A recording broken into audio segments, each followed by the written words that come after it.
yang saya maksudkan, Datuk Seri Najib, mungkin ada 2 atau 3 ruang. Pertama, kita dah tahu, iaitu pengampunan.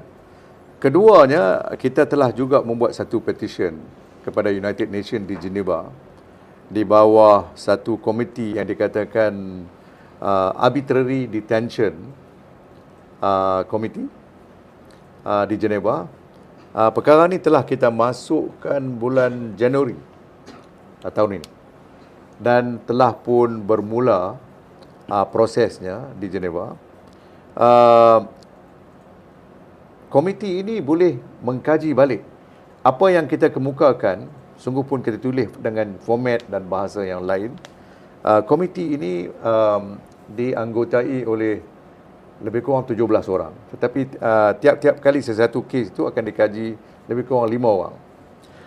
Ada seorang perempuan daripada Malaysia yang juga menjadi salah satu daripada ahli panel ini. Mereka ini amatlah cerdik dan amat begitu terpelajar dari segi undang-undang dan dari segi perkara-perkara sedemikian. Arbitrary detention ini akan merupakan detention seperti Datuk Seri Najib, iaitu arbitrary sebab beliau tidak menerima proses keadilan yang betul. Umpamanya dalam kes Presiden Lula, Brazil, beliau juga telah mengemukakan, kita pun ambil proses ini, kita menggunakan pakai contoh Presiden, beliau juga telah mengemukakan petition sedemikian di badan yang sama. Selepas beliau telah tidak berjaya di dalam review beliau, macam kita buat review di Mahkamah Supreme Court dia, di Supreme Court dia tak berjaya, dia ada appeal, dia buat review, dua-dua tak berjaya, dan dia hantar petition kepada United Nations, dan pandangan daripada United Nations ialah ini adalah satu political victimization sebab mereka hendak menidakkan Presiden Lula ni bertanding dalam satu pilihan raya. Sama macam keadaan kita. Dan daripada pandangan itu, bila diterima oleh Presiden Lula di dalam penjara, dia ambil pandangan itu, daripada pandangan itu dijadikan benda ketiga. Dia masukkan review yang kedua. Itu yang saya maksudkan, dia boleh jadi 2 atau 3. Jadi kalau pandangan daripada United Nations ini memihak kepada Datuk Seri Najib, kita menggunakan pandangan itu, kita masukkan review yang ketiga. Jadi kita buat pressure yang lebih tinggi. Now, saya ambil peluang di sini, saya juga mengatakan di sini bahawa ini saya mesti terangkan dengan agak cermat sikit supaya saya tidak terlibat dalam konten ke apa-apa. Dalam kes di review di Mahkamah Persekutuan, saya mengatakan oleh kerana ketidakadilan proses, oleh kerana pihak pendakwaan pun tak menentang untuk ditangguhkan, tidak ada sebab untuk tidak ditangguhkan. Saya tanya mahkamah, bolehkah kita blame kepada Datuk Seri Najib kalau beliau berpandangan bahawa Mahkamah Persekutuan kali pertama yang tidak memberikan beliau peluang langsung, tetapi amat sangat hendak menyumbatkan dia masuk dalam penjara, bolehkah kita blame Datuk Seri Najib untuk memikir bahawa ini adalah kerana untuk menidakkan beliau bertindak berkempen di dalam pilihan raya yang amat dekat pada masa itu? Saya tanya mahkamah tu. Sama macam Presiden Lula punya kes. Jadi bersambungan dengan itu, segala tindakan-tindakan macam bersih, Bar Council yang cuba menekan mengatakan DNAA Datuk Seri Zahid tak boleh, dan pardon kepada Datuk Seri Najib tak boleh. Semua ni oleh sebab mereka ni takut. Mereka ni takut atas satu sebab ya. Saya rasa kalau Datuk Seri Najib dibebaskan, corak election campaign ni akan berubah sekali. Yeah. Itu yang dia takutkan. That is the true intention, the black heart dalam hati mereka ni. Itu saya yang takut. Bukan demi keadilan, yang itu semua mengarut. Itu saya yang takut. Itu juga Dr. Mahathir takut. Kalau Najib keluar, corak kempen akan bertukar. Pemikiran orang Melayu akan tukar.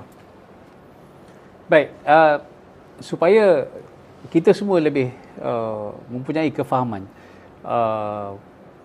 apabila dibawa kepada jawatankuasa PBB di Geneva tentang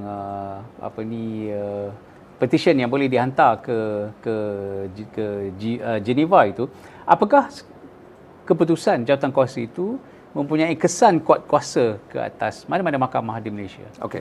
Dia tak ada kesan kuat kuasa.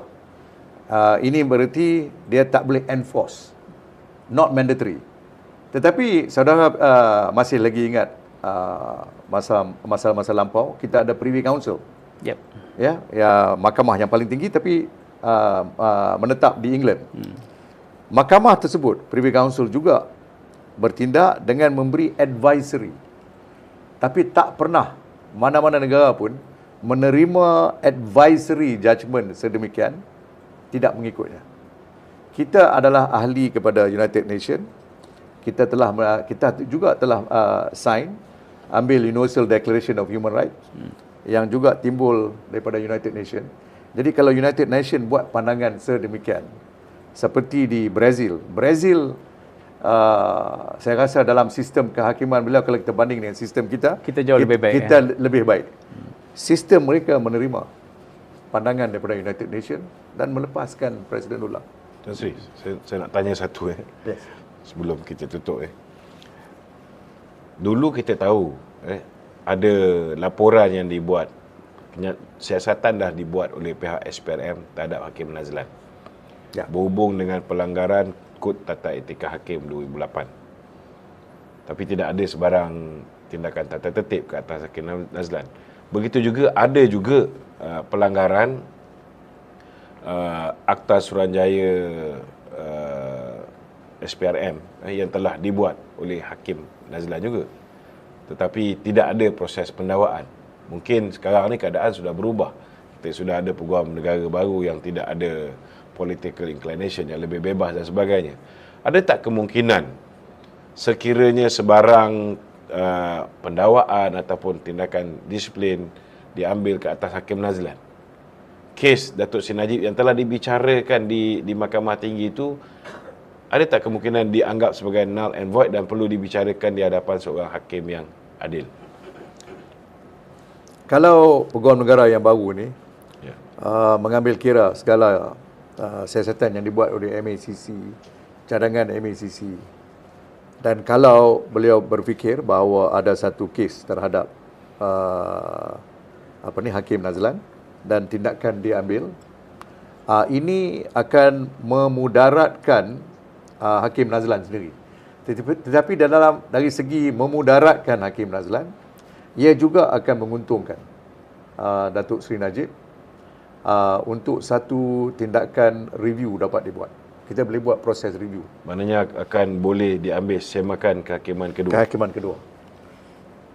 Kalau kita masuk dengan United Nations, jadi semakan yang ketiga. So dalam erti kata lain, kalau katalah dengan maklumat-maklumat yang bakal diperolehi dengan membawa orang macam Roger Ng, Jasmine Low ini semua, ini juga pun boleh.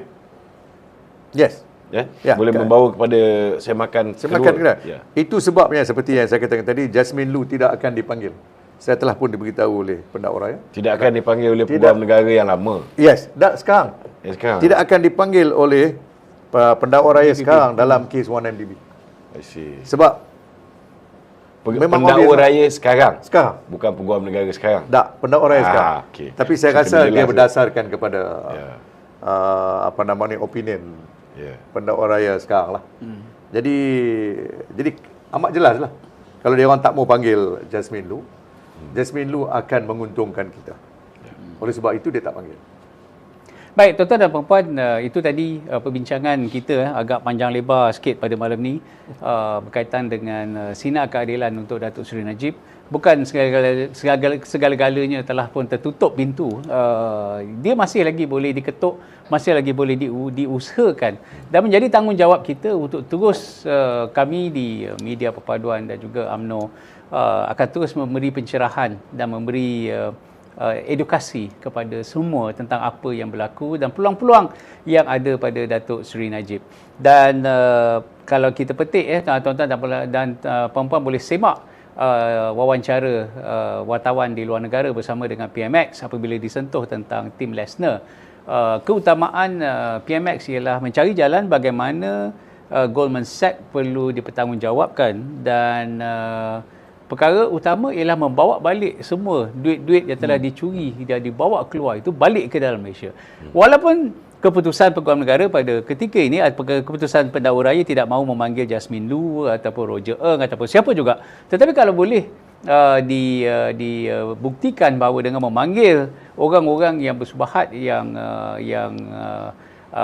mengambil bahagian dalam penyelewengan duit 1MDB ini boleh menjurus kepada sejumlah wang yang lebih besar dibawa balik ke dalam negara. Mungkin itu satu lagi perkara yang perlu dipertimbangkan oleh pihak kerajaan Madani pada hari ini, kerana keutamaan bukanlah untuk mensabitkan Datuk Seri Najib, tetapi ialah membetulkan dan menjamin integriti sistem perundangan, keadilan dan juga sistem kehakiman kita. Saya rasa itu naratif yang kita capai pada malam ini. Bukan saja tugas mereka untuk mensabitkan Datuk Seri Najib, tetapi yang paling penting sekarang ini membetulkan balik banyak sendi-sendi utama dalam negara yang telah rosak dan yang paling penting bawa balik duit kita. Jadi tugas Tan Sri Shafie Abdullah dan juga pasukannya untuk memikirkanlah perkara ini. Kalau boleh kita yakinkan kepada kerajaan dengan cara kita panggil Jasmine, panggil Roger Ng, dan dia boleh membuka satu ruang untuk kita bawa balik duit-duit 1MDB itu, mungkin ada satu sinar di hujung terowong. Itu anggapan hipotesis yang ada pada kami as a layman. Jadi kita ucap terima kasih kepada Tan Sri Shafie Abdullah, Peguam Utama Datuk Seri Najib, dan juga Datuk Lokman yang begitu setia dengan Datuk Seri Najib. Begitu juga dengan kawan-kawan yang saya tengok Pak Lias, ramai lagi yang sentiasa almost hari-hari ada di mahkamah. Setiap kali ada perbicaraan Datuk Seri Najib, saya sangat salutlah dengan semangat yang telah ditunjukkan oleh penyokong-penyokong semua. Dan yakinlah satu hakikat bahawa hanya dengan menyokong UMNO dan juga kerajaan yang sedia ada, kita akan usaha untuk pastikan keadilan buat Datuk Seri Najib. Bukan dengan cara memberi undi kepada Perikatan Nasional seperti mana yang ramai juga yang ahli UMNO yang tertipu semasa pilihan raya negeri baru-baru ini.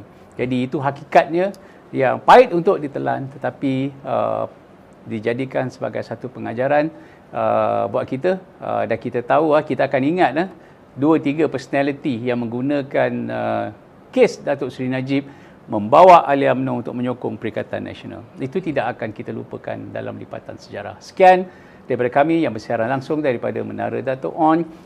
Kita ucap terima kasih kepada perhatian semua. Kita jumpa lagi. Wabillahi taufiq wal hidayah. Assalamualaikum warahmatullahi wabarakatuh. Salam sejahtera, selamat malam, selamat berhujung minggu.